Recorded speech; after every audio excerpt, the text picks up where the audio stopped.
ઉત્તરા નક્ષત્રવાળી અંબાલાલ પટેલની મોટી આગાહી। ઉત્તરા નક્ષત્રનો ભારે વરસાદ નુકસાનકારક રહેશે। કૃષિ પાકોમાં ભારે મોટા પાયે નુકસાન થઈ શકે છે। પાક પીળો પડવાની પણ સંભાવના વધુ રહે છે। ધાન્ય પાકોમાં મોટા પાયે નુકસાન થઈ શકે છે।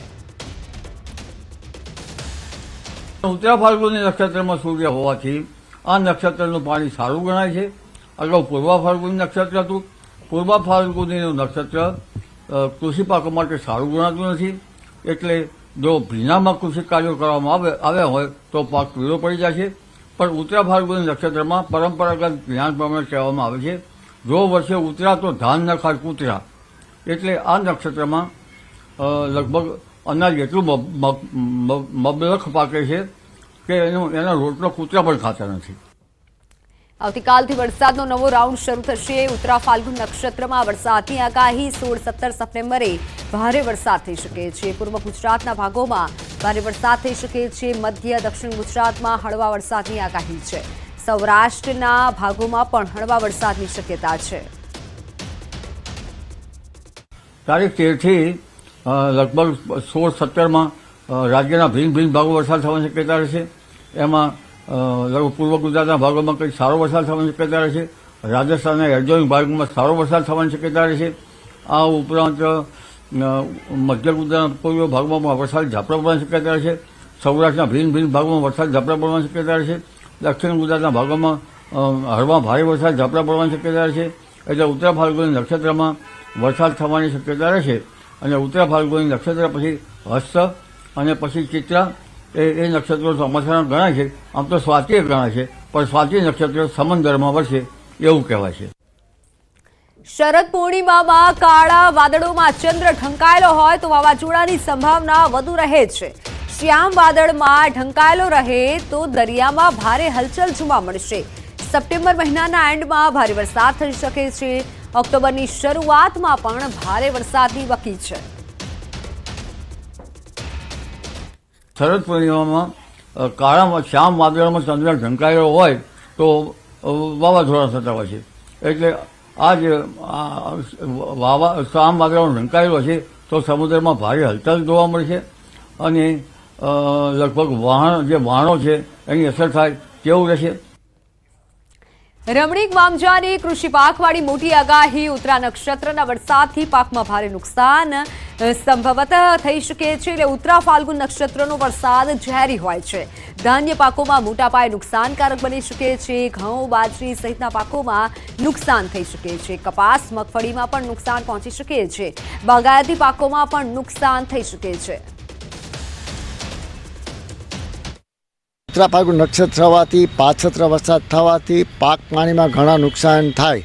એમાં ખેડૂતને કહેવત છે કે આ ઉત્તરા ફાલ્ગુન વરસાદ ઝેરી હોય છે અને જે આપણે કપાસ, પછી મગફળી, બાજરો, ઘઉં, જુવાર જે પાક થાય એની ઉપર વરસાદ થવાથી જે અત્યારે વરસાદ ઘણા ફળ ઉપર અટાણે ખેડૂત મને કહે કે વરસાદ ક્યારે બંધ થશે, કારણ કે અમારા સીતાફળીની અંદર ફાલ આવતા નથી।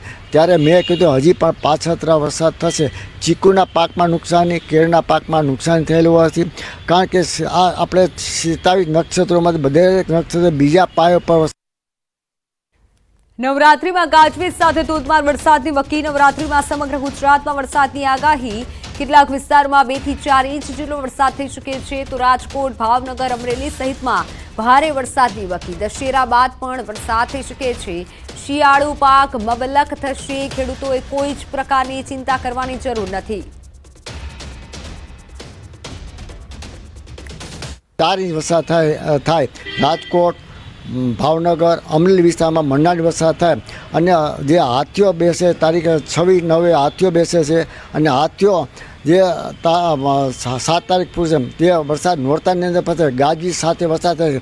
જે પણ વરસાદ થવાથી સમગ્ર સૌરાષ્ટ્ર અને ગુજરાતની અંદર વરસાદ થશે અને શિયાળુ પણ પાક મબલખ થશે તેવું મારું પણ અનુમાન છે। કોઈ પણ ખેડૂતની ચિંતા જેવું અત્યારે જે ચોમાસાનું પાક પાણી બગડશે અને ખેડૂત પાસે સાચવજો અને શિયાળુ પાક મબલખ થશે તેવું મારું પૂર્વ અનુમાન છે।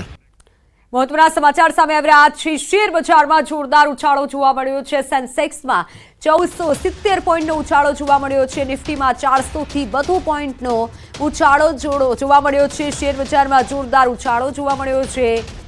સેન્સેક્સમાં 1470 પોઈન્ટનો, જ્યારે કે નિફ્ટીમાં 400થી વધુ પોઈન્ટનો ઉછાળો।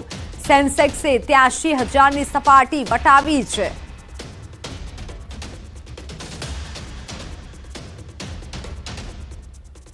સેન્સેક્સમાં 1470 પોઈન્ટનો ઉછાળો નોંધાયો છે, જ્યારે નિફ્ટીમાં 400થી વધુ પોઈન્ટનો ઉછાળો આવ્યો છે। સેન્સેક્સે 83,000ની સપાટી વટાવી દીધી છે।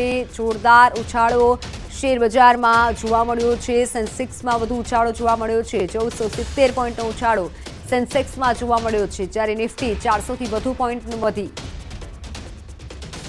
મારી સાથે ફોનલાઈન પર સહયોગી સિદ્ધાર્થ જોડાઈ ચૂક્યા છે। સિદ્ધાર્થ, મોટો શેર બજારમાં ઉછાળો જોવા મળ્યો છે, શું વધુ જાણકારી? જી, અત્યારના જે રીતે પરિસ્થિતિ જોવા મળી રહી છે, સૌથી વધારે 1500થી વધુ ઉછાળો જે જોવા મળ્યો છે। બપોરે 2 વાગ્યા સુધી એવી કોઈ પરિસ્થિતિ નહોતી કે જેમાં 1500થી વધુ ઉછાળો જોવા મળે, પરંતુ જેમ જેમ સમય બંધ થવાનો આવ્યો છે અને અત્યારના વીક એક્સપાયરીની પહેલાનો દિવસ માનવામાં આવે છે, કેમ કે ફ્રાઈડે એટલે કે શુક્રવારે વીક એક્સપાયરી થતી હોય છે, પરંતુ જે રીતે નાસ્ડેકની અંદર એટલે કે યુએસ માર્કેટની અંદર પ્લસ જોવા મળી રહ્યું છે તે એક કારણ હોઈ શકે છે। હજુ સુધી એ જાણવા મળી રહ્યું છે કે ખૂબ જ મોટી સંખ્યામાં બાઇંગ જોવા મળ્યું છે, એટલે કે ખરીદારી મોટી સંખ્યામાં થઈ છે, જેના કારણે એટલી મોટી રેલી થઈ અને રેલીના કારણે જે 1500 પ્લસ છે તે આંકડો આવી ગયો છે। હવે જે જાણકારી મળી રહી છે તે પ્રમાણે જે અન્ય જે માર્કેટ્સો છે, જે રીતે ભારત પાસે સેન્સેક્સ છે તેવી રીતે લંડનનું પણ માર્કેટ છે, FTSE 100 એમાં પણ મોટો ઉછાળો આવ્યો છે, પેરિસના માર્કેટમાં પણ આવ્યો છે। એટલે કે એક રીતે આખા વર્લ્ડની અંદર બાઇંગની સિચ્યુએશન સર્જાઈ ગઈ હોય તે પ્રમાણેની પરિસ્થિતિ હાલમાં જોવા મળી રહી છે, જેના કારણે ભારતમાં પણ સેન્સેક્સમાં મોટો ઉછાળો આવ્યો છે। બિલકુલ, આભાર માહિતી બદલ। તો ભારતમાં સેન્સેક્સમાં મોટો ઉછાળો આવ્યો છે।